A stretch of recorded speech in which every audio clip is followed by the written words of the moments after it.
বন্ধুগণ, কেমন আছেন?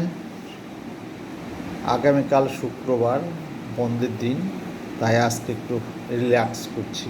রাত অনেক হয়েছে, তারপরে একটু রিল্যাক্স করছি। আপনাদের সামনে চলে আসলাম। ভাবলাম কিছু বিষয় নিয়ে, প্রয়োজনীয় বিষয় নিয়ে আলাপ করি। একটা জিনিস আমরা ধারণা থাকা উচিত, প্রেশার বৃদ্ধি পেলে শরীরের গতিবিধি কেমন হয়।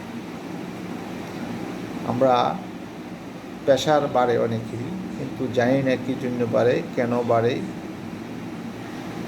বা বাড়লে কি কি হয়।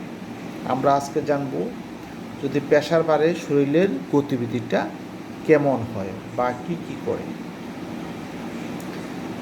আশা করি আপনাদের এই ধারণাটা রাখলে আপনাদের জন্য ভালো হবে।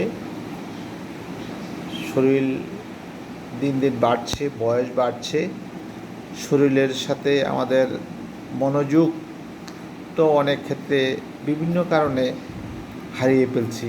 সংসার, চাকরি, আর্থিক অবস্থা সব মিলিয়ে আমাদের এই প্রেশারের তারতম্যটা বেশি হয়।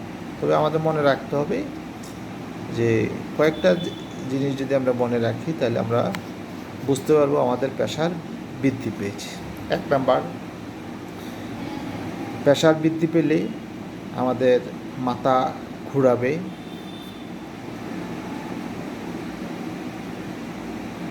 ঝিমঝিম করবে মাথা।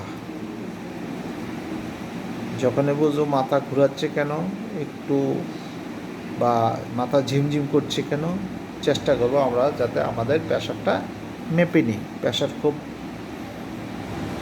হাই হইলেও খারাপ, লো হইলেও খারাপ, তাহলে আমরা মেনে নেব, মেপে নেব।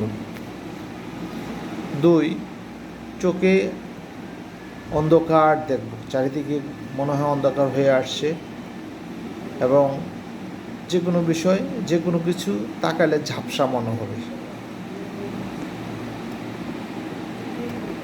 3, শ্বাসকষ্ট বেড়ে যাবে এবং বুকে ছটপট ছটপট করবে, ধরপড় ধরপড় করবে।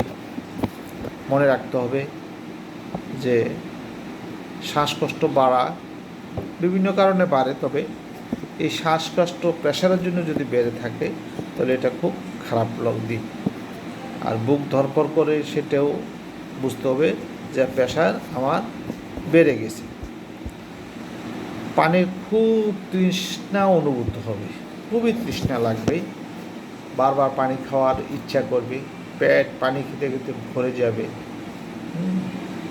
তাহলে বুঝতে হবে যে আমার প্রেশার হয়তো বা বেশি হয়েছে বা কম হয়েছে। তারপর নেক্সট হবে কি, বমি বমি ভাব হবে, কারো কারো আবার বমি হয়েও যাবে। প্রেশারের এত হবে, মাথা ব্যথা করবে, প্রচণ্ড মাথা ব্যথা করবে, বমি বমি ভাব হবে, এবং কারো কারো ক্ষেত্রে বমি হয়ে যাবে। আরেকটা লক্ষণ হলো যে প্রস্রাব অনেকটাই কমে যায়। প্রস্রাব, পানি খাচ্ছি বারবার, কিন্তু প্রস্রাব সেভাবে হচ্ছে না, প্রস্রাব কমে যাবে। নেক্সট আরটা হবে কি, হাত পা জ্বালা পড়া করবে। এটা খুব খারাপ লক্ষণ যে হাত পা জ্বালা পড়া করা। হাঁটতে লাগলে হঠাৎ পড়ে যাবে।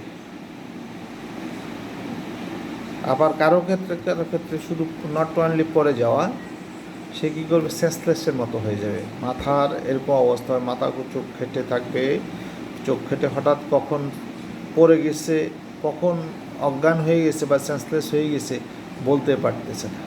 তাই আমরা মাঝে মাঝে আমাদের প্রেশারটা মেপে নেব, মেপে নিলে বুঝতে পারবো কোনো অবস্থা আছে। যদি প্রেশারের তারতম্য হয়, বুঝতে হবে আমার শরীরের ভারসাম্য সঠিক নেই। তাই ডাক্তারের শরণাপন্ন হতে হবে। ডাক্তারের শরণাপন্ন হতে হবেন, নিশ্চয়ই আপনাদের প্রেশারের যে টিপসগুলো দেওয়া হলো আপনাদের ভালো লাগবে। নমস্কার, ভালো থাকবেন।